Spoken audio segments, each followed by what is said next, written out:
This is episode 87 of Ethics and Culture Cast from the DeNicola Center for Ethics and Culture at the University of Notre Dame.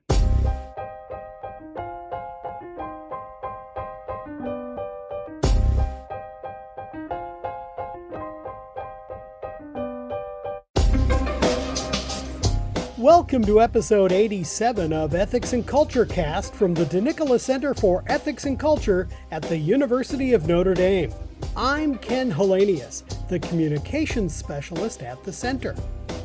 In this episode, we chat with Anthony and Phyllis Lauinger of Tulsa, Oklahoma. Tony and Phyllis were the recipients of the 2025 Notre Dame Evangelium Vitae Medal, the nation's most important award for heroes of the pro-life movement. Let's sit down together for this marvelous conversation.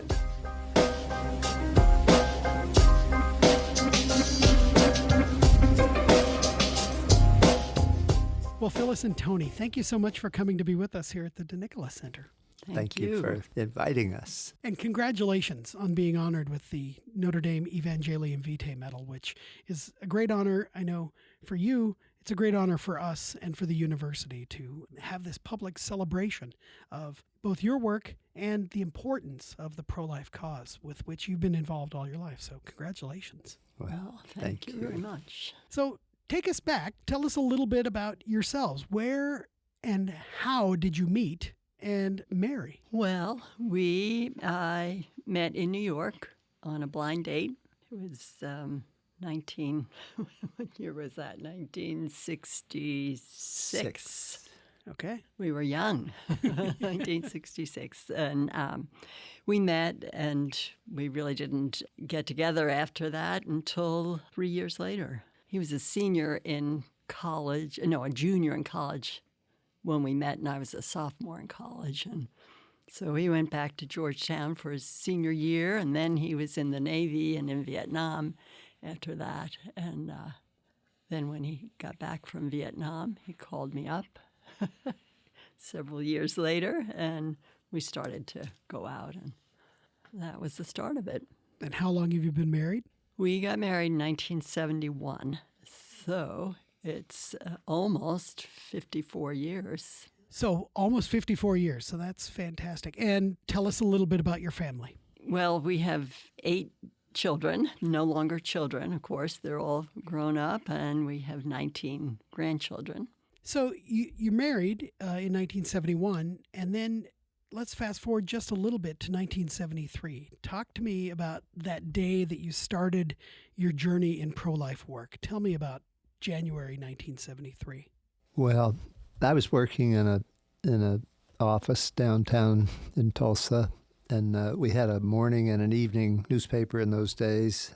And I came out of work the evening of January 22nd, 1973, and walked to the corner to cross the street to the parking lot where my car was.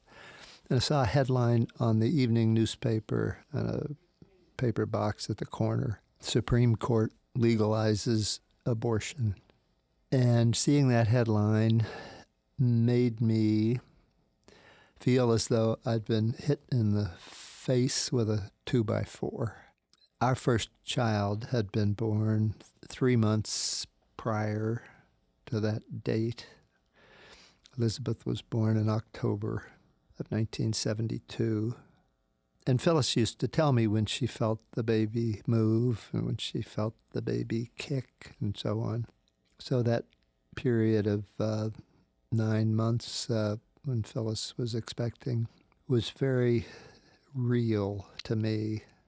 And it was incomprehensible that the Supreme Court would hand down that decision saying that it was okay to kill a baby in the womb. And that was really the start for me. I just became preoccupied, in a sense, with trying to figure out how to fight that. I remember running into our congressman at a dedication for a wing to our Catholic hospital where our children were born, where Elizabeth had been born, just a month later. And I knew him, and in fact, he was a Catholic. And I approached him and I said, we've got to get a constitutional amendment passed through Congress to override that Roe v. Wade Supreme Court decision. And I was very much struck by his response. He was a congressman whose attitudes I knew on some issues were not in alignment with my own, but I was surprised at how evasive he was when I mentioned that. And I guess I began to realize at that moment that even among people that you would think would be opposed to that decision, there were going to be some who, in fact, supported Roe v. Wade, and that just made me more determined to fight it. Yeah. Phyllis, he comes home January 22nd, 1973, not necessarily just that day, but tell me about your beginning to get involved. I guess January 22nd, 73 was the Supreme Court decision, and I was shocked. I had had some experience of the abortion issue during medical school because I was in New York at Columbia for medical school, and the state of New York had passed a law in 1970 which allowed abortion, I think, through 24 weeks of pregnancy at that time. And I was a second-year medical student, and I had had no idea that that was coming. In my generation, people really didn't, of the people I knew, no one really talked about abortion.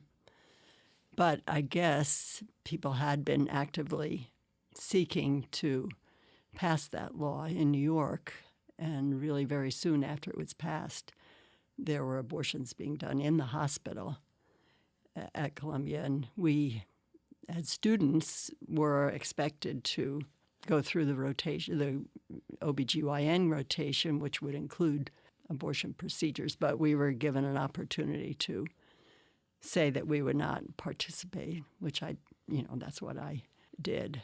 But I was so surprised at how quickly it became just a part of gynecology.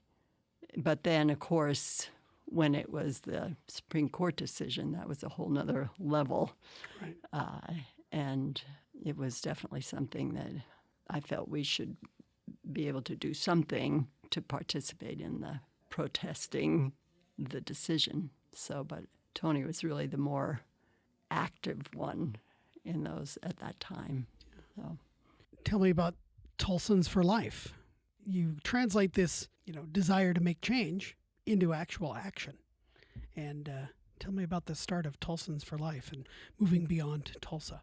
We were asked by a nun who was a good friend if we would give a talk at our parish about abortion about 3 months after Roe v. Wade. And we didn't really know much about abortion except that unalterably opposed, but didn't know many details. We got a book that Dr. Jack Wilkie had written, former president of National Right to Life, and his wife Barbara, who was a nurse, and some slides. And we gave a talk to the adult education group at our parish. And that was part of the spark for the initiation of our involvement. There was a physician in Tulsa who was the medical director at St. Francis Hospital who had been active himself in giving pro-life talks and in fact, in speaking at the Oklahoma legislature in opposition to a couple of pro-abortion bills that had been introduced. And he was probably in his late 60s at the time. He had white hair. And he came to Phyllis and me and he said, it needs to be young people who are of childbearing age who are going to lead the way on the right to life issue because they will have more credibility with the public than someone such as I who is older. And so he encouraged us to step forward. That was part of it. We had some close friends, too, who were strongly pro-life, and we started to meet in our living room with Elizabeth crawling around on the floor, and then that was the beginning of Tulsans for Life. What were the activities of Tulsans for Life? I guess, Phyllis, I know you've mentioned to me before there was like a fair, so tell me about that. Tell me about the sorts of things that Tulsans for Life would do.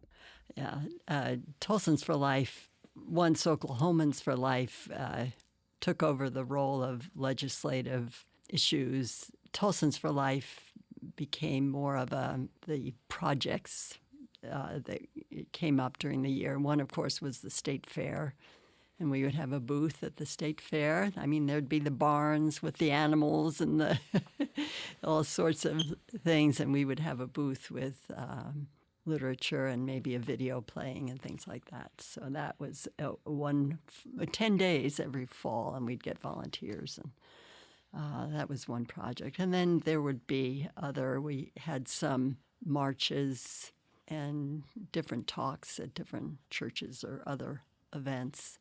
But Oklahomans for Life became, also educational, Oklahomans for Life, lots of things like that, and the legislative issues.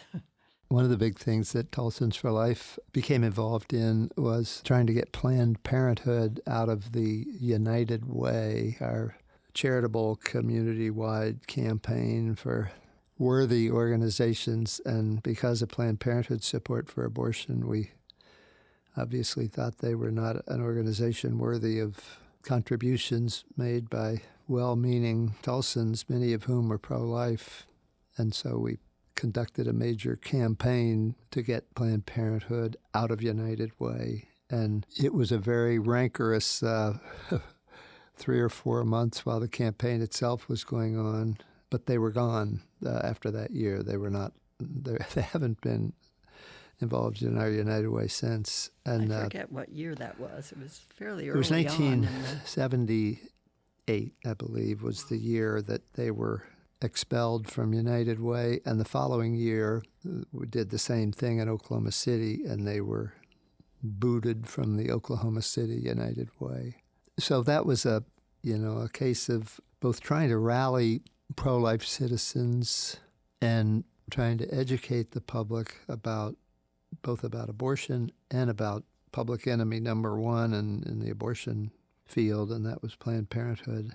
And even though the people behind the United Way were trying to finesse the situation and keep Planned Parenthood in, and they finally saw the handwriting on the wall. There was just too much opposition.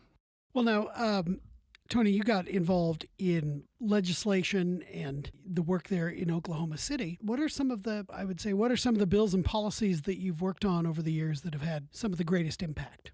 Well, one, it's in the area of tax funding of abortions. We worked on legislation to ensure that no Oklahoma tax monies would be used to fund abortions. We worked on legislation to ensure that the parents of minor daughters would be involved if a young girl were considering an abortion. That's been an issue where the abortion industry has tried very hard to pry girls away from their parents so that they can get secret abortions without their parents even being aware of it. And that effort was successful. The law was changed. Informed consent legislation requiring that very specific information about abortion, about alternatives to abortion, about the development of the unborn child, all of those things would be provided to any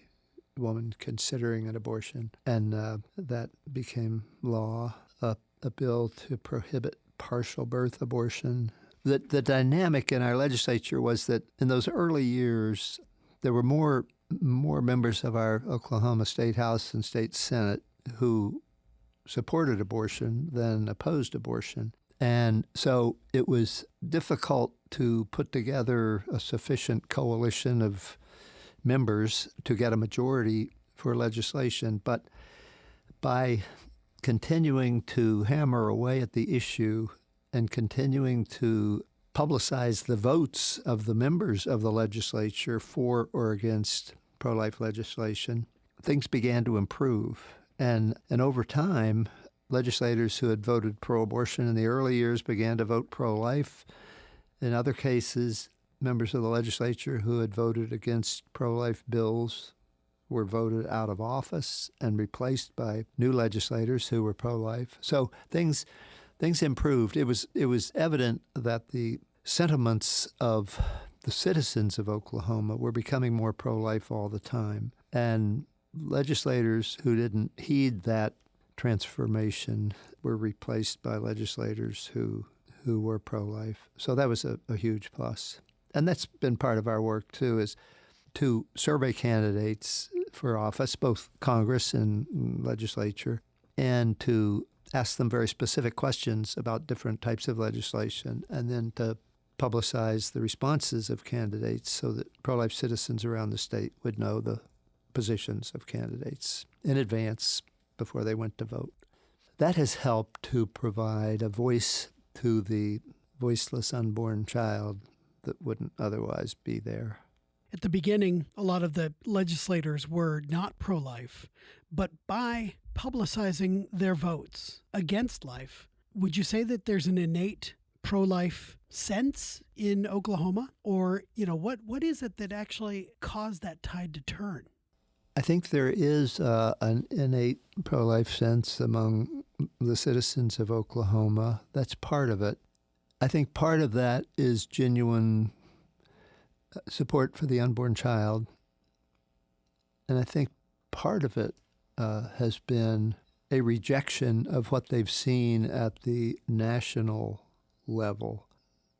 Some of the attitudes expressed by elected officials in Congress that are hostile to the protection of innocent human life, I think have affected citizens in Oklahoma in a way that they have moved farther away from those views that they've seen at the national level and have embraced a more pro-life perspective as a result. Wow. Well, now, you've both worked together to secure prenatal care for all families, regardless of immigration status. Can you walk us through that, since I think it's a fantastic illustration of both of your professional vocations kind of intersecting in service to the dignity of life? I've worked at a free clinic that was originally started by a joint effort of Catholic Charities and St. Francis Health System. And that started in 2001. And a couple of years later, I forget exactly, some of the sisters, the religious Sisters of Mercy, who are at St. Francis, wanted to start a pregnancy program where St. Francis would offer prenatal care to women without any health insurance. And St. Francis supported that fully at that point, the whole financial cost of it. But then working with Tony, really because of his knowledge of the legislature and some particular legislators, we were able to secure Medicaid coverage of pregnancy and prenatal care, even for women who did not have legal status in Oklahoma. Medicaid had always covered women during pregnancy if they met the financial levels to be eligible, but Oklahoma had not offered any prenatal care to women who did not have legal status here. So it was in the early 2000s that law was passed by the Oklahoma legislature, and to this day, the women are covered their prenatal care. It does end after delivery of the baby. That coverage ends, but it covers the unborn child. They're called, it's a soon-to-be-sooners program. And so it's been a wonderful program. The last year we had over 600 deliveries through the program.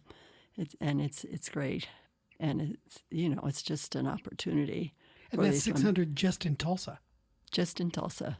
Wow. Just through our program. Yeah. Yeah. Wow. So it's quite a number, and it's just exciting to see it. We then have a follow-up program too for the women who've had gestational diabetes during the pregnancy. It's fairly common, and they need to be followed up because their risk of developing type 2 diabetes is high. Mm-hmm. So that's sort of folded into that program too. But really, without the Medicaid eligibility, it would be a major, major expense for St. Francis. But St. Francis does provide for all the medical needs that Medicaid does not cover during the pregnancy, and then also for those women after for their follow-up postpartum visits and things. And we also can fold into our program those who have developed diabetes, type 2 diabetes, or other chronic illnesses. So it's been really good. And that's where you're a volunteer Yes. at this clinic. And your primary work is now as a volunteer Yes. in the diabetes program. Well, just in regular medical care. Okay.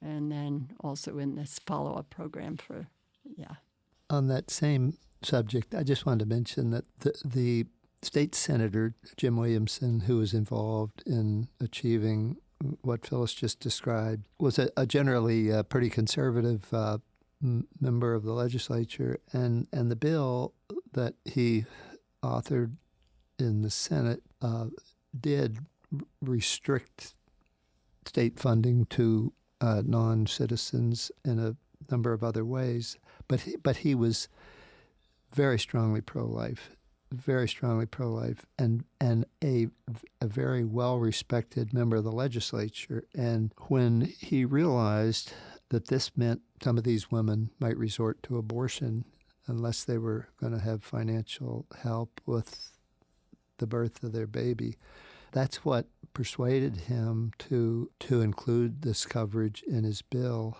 He made a visit. I asked him if he would go visit the clinic where Phyllis was the director, Xavier Medical Clinic. And he went over there one day, and he was so impressed by what he saw that he it made a convert of him, and he did something that was very different than what his bill had set out to do originally, because he was so pro-life and he was so impressed by what he saw. He came over and we had the clinic was in an old house at first, and we had a little outdoor part. There was a big tree, and some volunteers had built seating around the big tree. And the people would congregate outside because they were waiting in line and because there wasn't much space inside the building. And I could see him. He was looking around, and you could see the wheels turning. He was just thinking, these people really need the help. And of course, his desire to help the unborn child was a big part of that. But And it was actually interacting with the real people this was going to affect. I think seeing them and, kind of understanding their plight helped, along with his pro-life commitment. Yeah. Pro-life work has changed since the Dobbs decision at the Supreme Court sent the question of abortion and kind of pro-life questions back to the states to decide. So what do you see from the trenches as challenges we face now, both perhaps legislative opportunities and in the work of medicine? Well, I would say, I should clarify that Oklahoma Medicaid covered the babies once they were born here, just not the mothers. Okay. But of course, that is a question before us now, I suppose. But I think it will probably continue to cover babies born here, even if their parents do not have legal status. Sure. But so as far as the Dobbs decision, Tony would really be the one probably to answer that. Yeah. Well, one thing it has done is put states like Oklahoma in the position of having to face statewide referenda on abortion. There have been a couple of different initiative petitions filed in Oklahoma, 2 so far. Both have been withdrawn by the initiators of the petitions because they decided they weren't. Well, one of them, the time expired for, and the other one was withdrawn because they decided they wanted to get better organized and raise more money. But it has created a situation of what's literally raw democracy. The voters deciding what the policy will be.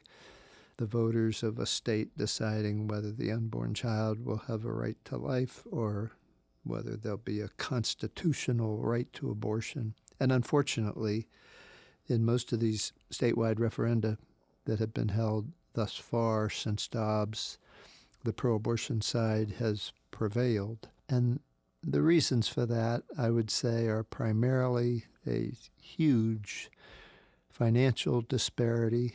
Missouri, for example, last November had a vote, and the pro-abortion side won 51 to 49, even though the pro-abortion side had spent $30 million on their campaign, and the pro-life side had spent $3 million on their campaign. So the pro-life side was outspent 10 to 1 in Missouri and lost the vote by 2 points. There have been referenda in Kansas and Ohio and Michigan and other states in the last 2.5 years since Dobbs. And the pro-abortion side had won all of the votes up to now until last November. There were 3 states where there were victories by the pro-life side. Florida, where the proponents, the initiators of the petition, needed 60% of the vote to prevail, and they came up short. North Dakota, where the pro-life side won because the pro-abortion side didn't really engage. They didn't really raise money there and try to win. And in Nebraska, where there were competing measures on the ballot, and the less offensive pro-abortion measure was the one that was adopted, although it still allows most abortions to occur. So statewide votes like that are a venue in which the unborn child is at a disadvantage. The abortion industry has unlimited funds, and they have a willingness to misrepresent the issue and to distort the question and mislead the voters and so on. So the pro-life side does better when thoughtful consideration can be given to the details of a measure that's before the body. And the effect of all this, of course, is that the numbers of abortions since the Dobbs decision are pretty similar to what the numbers of abortions were before Roe v. Wade was overturned. In our state, for example, there are several thousand women who go out of Oklahoma to Kansas every year for abortions. So even though Oklahoma protects the unborn child by law, Planned Parenthood and other abortion industry people have set up what is, in effect, an underground railroad transporting people out of state. The only difference here is that instead of doing it to save lives, they're doing it to take lives. And the phenomenon of chemical abortions and the mailing of abortion pills is another terrible weapon that the unborn child faces. Telehealth, where people can be on a Zoom call with an abortionist in a state where abortion is legal and then get pills in the mail, that's a huge problem to deal with. So ultimately, the pro-life battle is going to be a battle for the hearts and minds of the people, and improving the culture, improving the values of our countrymen, relying on prayer and spiritual strength are the ultimate answer. But citizens have to engage to the full extent that we can to try to thwart the ever-present determination of the abortion industry to try to find ways still to take the lives of unborn children. Well, that leads me to ask, are you hopeful for the future of the pro-life movement? Failure is not an option.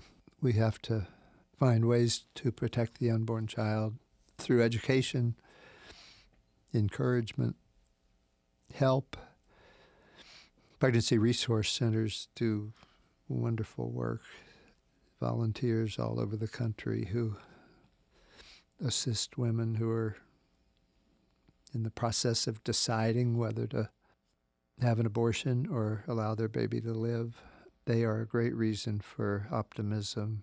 The fact that more and more elected officials recognize the need to find ways to protect the unborn child is a reason for optimism. The fact that we're on God's side in this whole spiritual battle is the ultimate reason for optimism. And so I would say, yes, I'm optimistic. Do you find hope as well, Phyllis? Well, for me, the Dobbs decision was a real down.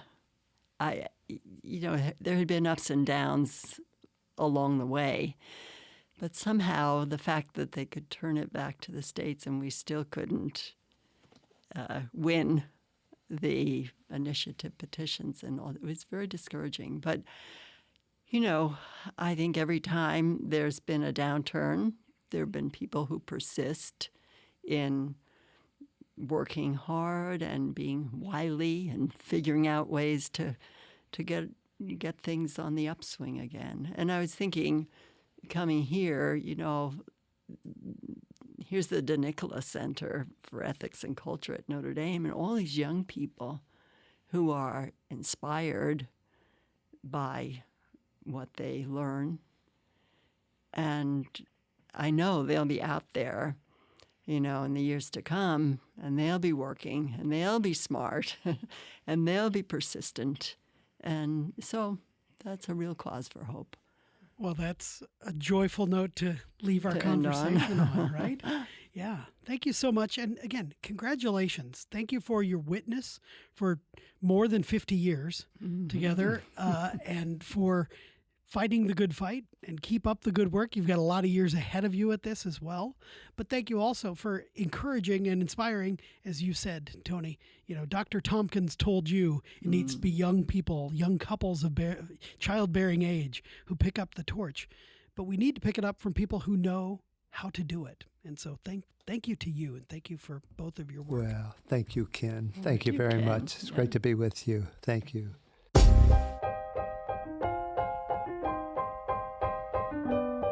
Thank you and congratulations to Tony and Phyllis.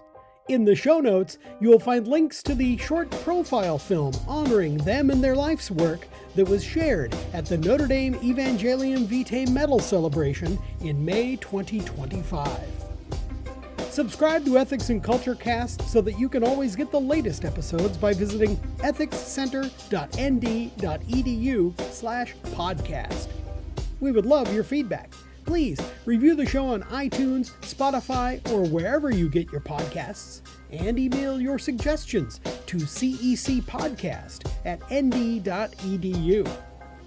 Our theme music is I Don't Know by Grapes, licensed under the Creative Commons Attribution License. We'll see you next time on Ethics and Culture Cast. Until then, make good decisions.